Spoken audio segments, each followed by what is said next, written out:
What's up, guys? This is Tabletop Vibes, and today we're coming at you with a new awesome video of my top 5 worker placement games with a special guest, Tabletop Worldwide, Jerry.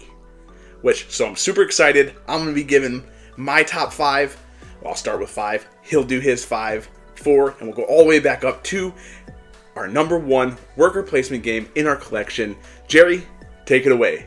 Hi, I'm Jerry with Tabletop Worldwide, and today we're collaborating with Tabletop Vibes to bring you our top 5 worker placement games from our individual collections. So I'll toss it back to Tabletop Vibes to start us off with number 5. Okay, what is my number 5 game in my collection of worker placement? Drum roll, please. It's a little bit of a mashup game. It's deck building. It's worker placement. It's not Dune.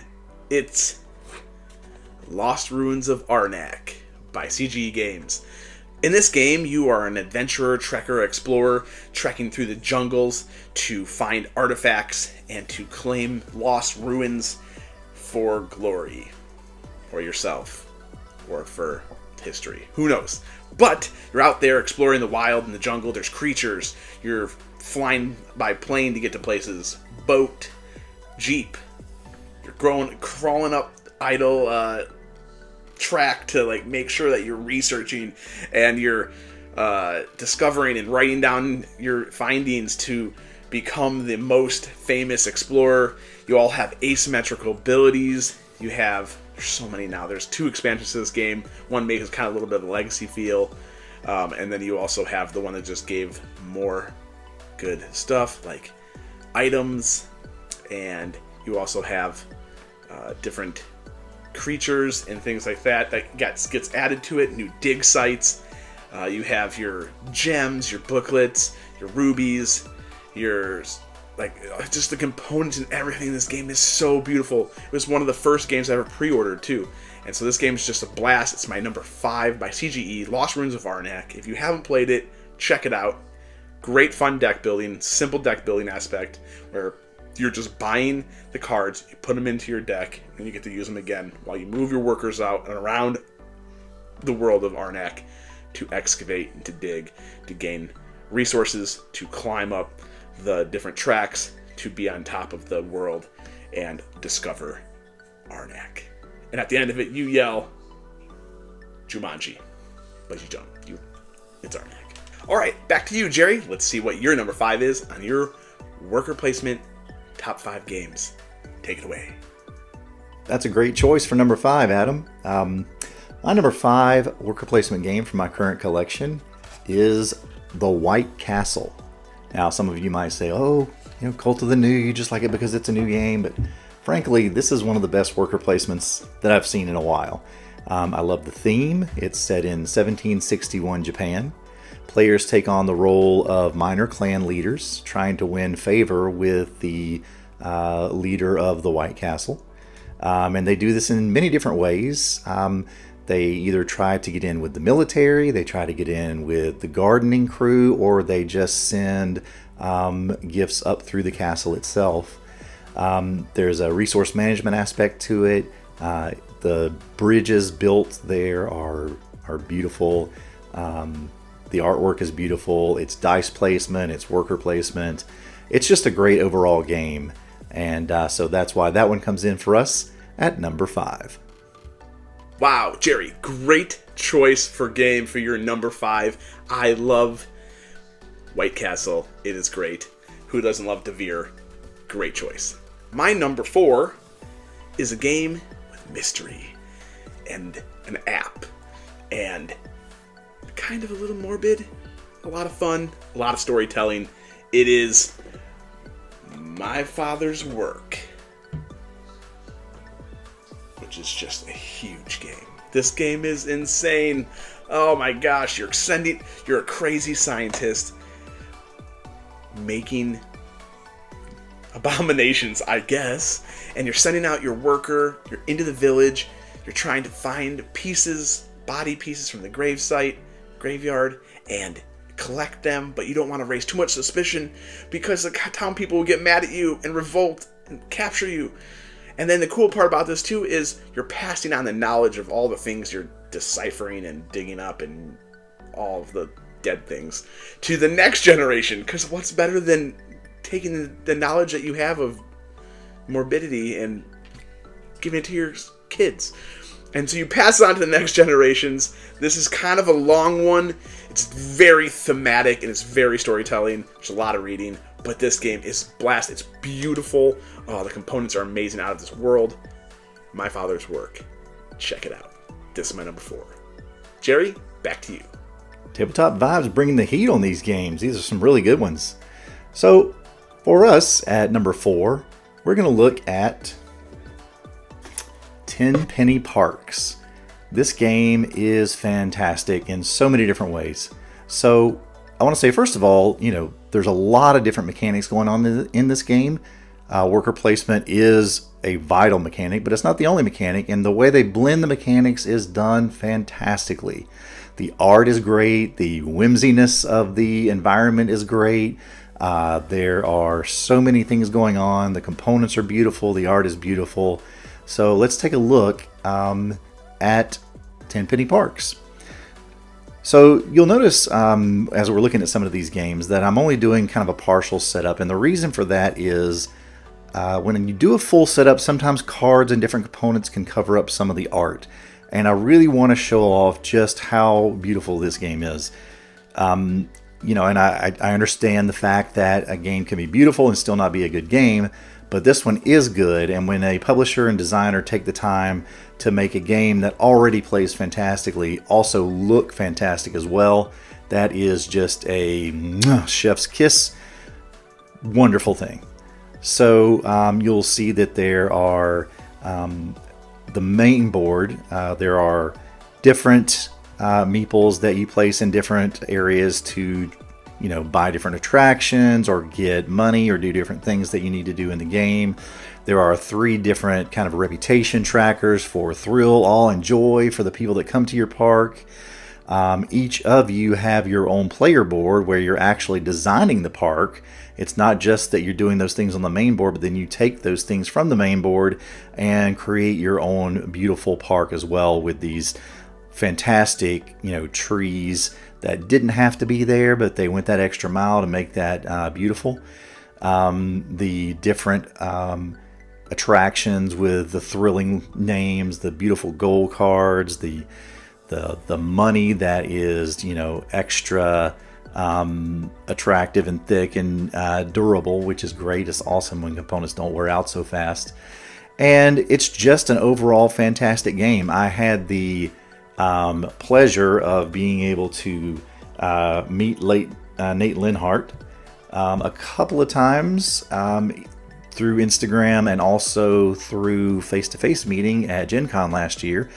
I keep encouraging him to either create a sequel or some bigger expansions for this game because it is a gem that not a lot of people know about.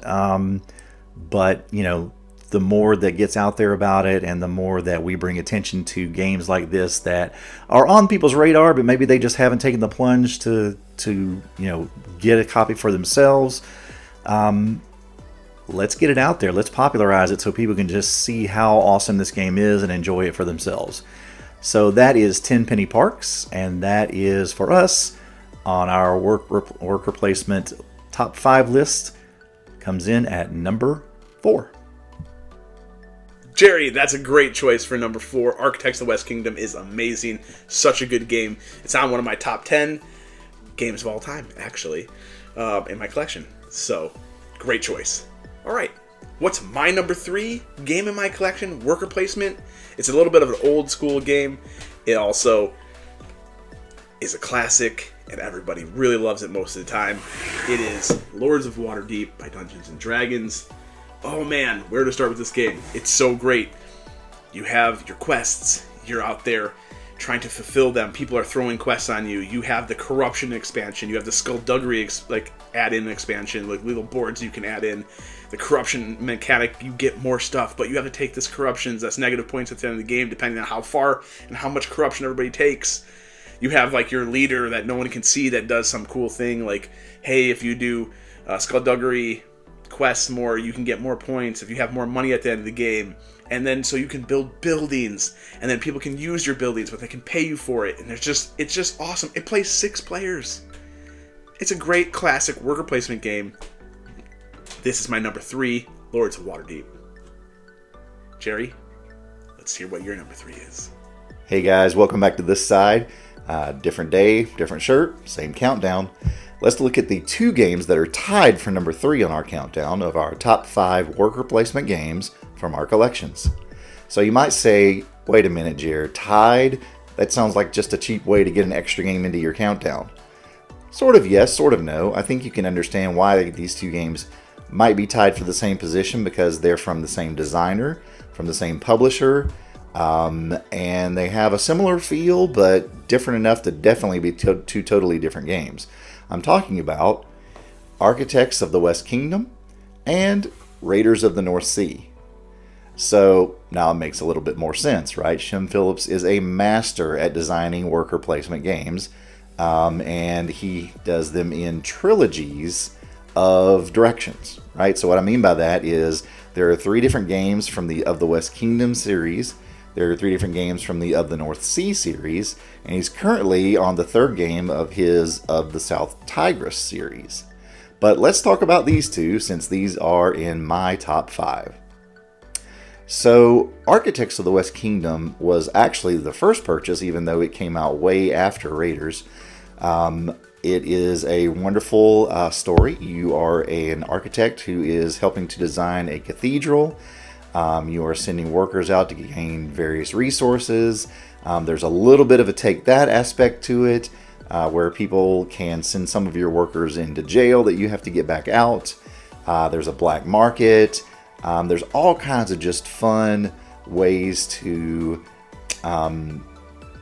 get your goals accomplished, whether it be, hiring new people to work, coming up with new design cards that you need to accomplish. And it's just a great game overall from that perspective. Then when we look over at Raiders of the North Sea, it is a completely different kind of worker placement game. Within this game, you are a raider who is going out and trying to get resources by sending out your parties to various locations across the map, while at the same time trying to make sure that your home base is taken care of as well. I really like Raiders because the difference here is you don't have a player color per se.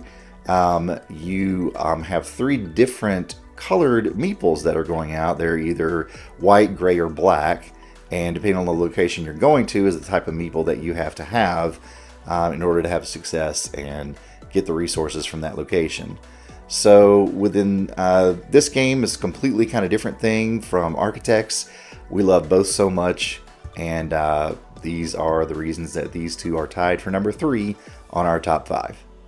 Is my number 2 game, you ask? In my collection, that's worker placement. Here we go. This is a good one. Champions of Midgard. You're a Viking. You're sailing out. You're conquering. You're fighting monsters. You're fighting trolls. You're fighting tons of different things. You're always fighting. I mean, you're a Viking, so what do you expect, right? But this game's awesome. It's a 5-player game. A lot of times, my brother and I actually play this game 2 players with 4 characters. And try to unbiasedly play those. That doesn't ever really work out. We always find our guy that we like.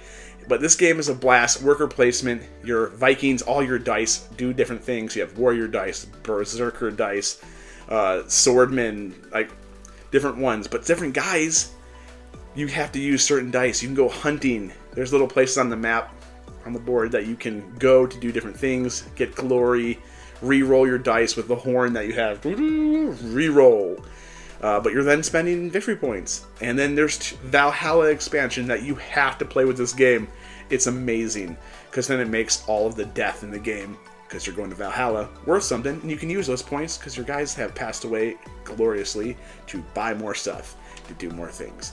Champions Midgard by Gray Fox Games is my number 2 game in my collection. Jerry, what's yours? Hi folks, we're back to talk about the game that comes in at number 2 on our top 5 worker placement games from our collection.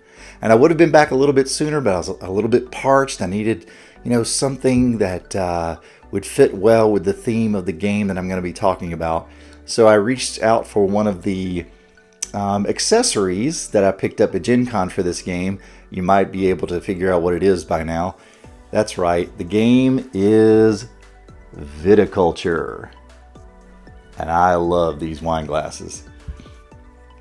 So Viticulture, what can you even say about this fantastic game? It is probably one of the best games, period. Not just the best game from a worker placement perspective. In the game, you are a winemaker. You are tending your fields, you're planting, you're harvesting, you're trying to fill orders, you're giving tours of your facilities. The game, each round of the game stretches over various seasons, from spring, summer, fall to winter, and then back again. You're building wine cellars and trellises and other things that will help you to be able to produce even better wines. And the game is basically a race to 20 victory points. But wow, what a race it is. It's just a fantastic game.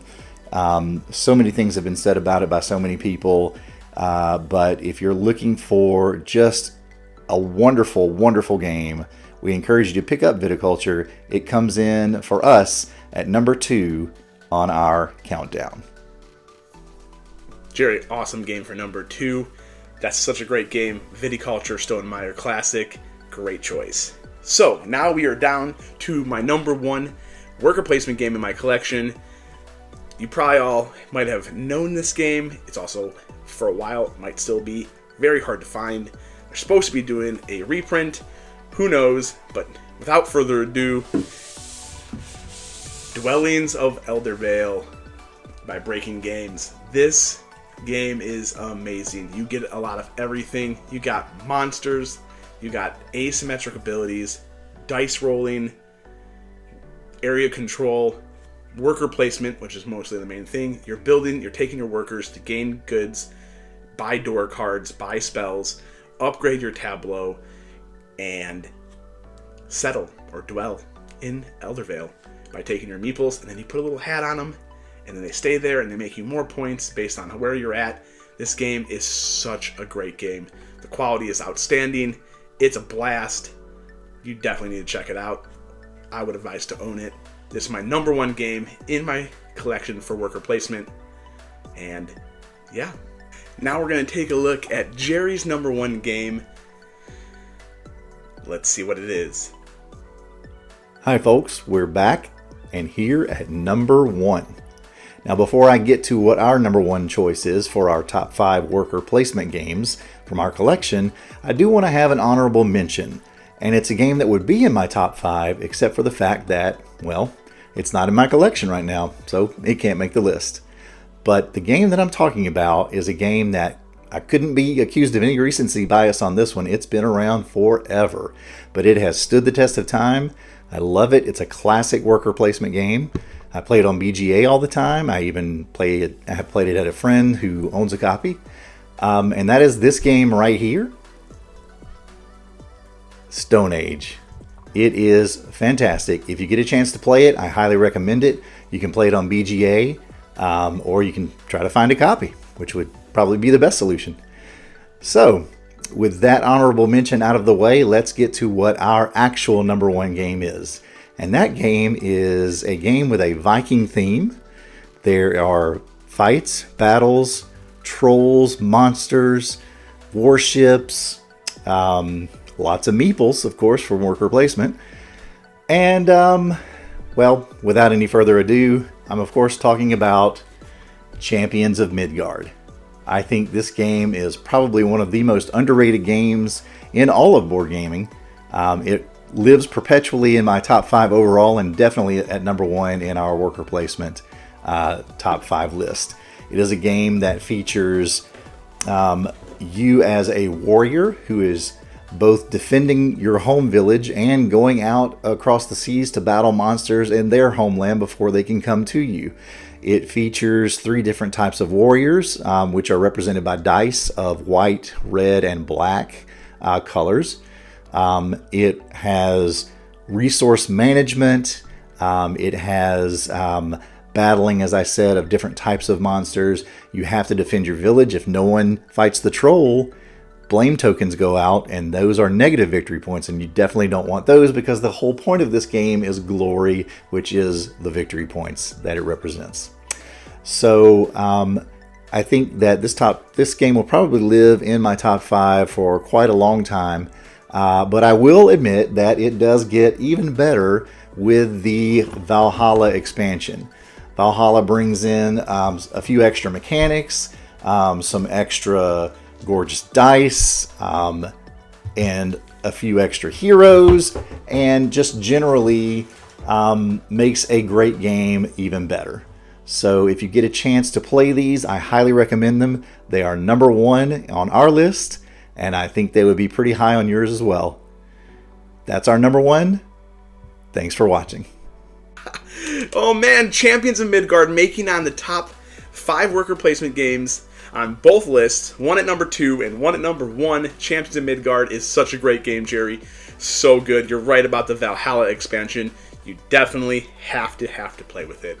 And the other expansion is just great too, so play with it all. It doesn't make it much harder. It's a blast. This has been so fun to go through all this with you guys and have Jerry on my channel to tell us his top 5 worker placement games.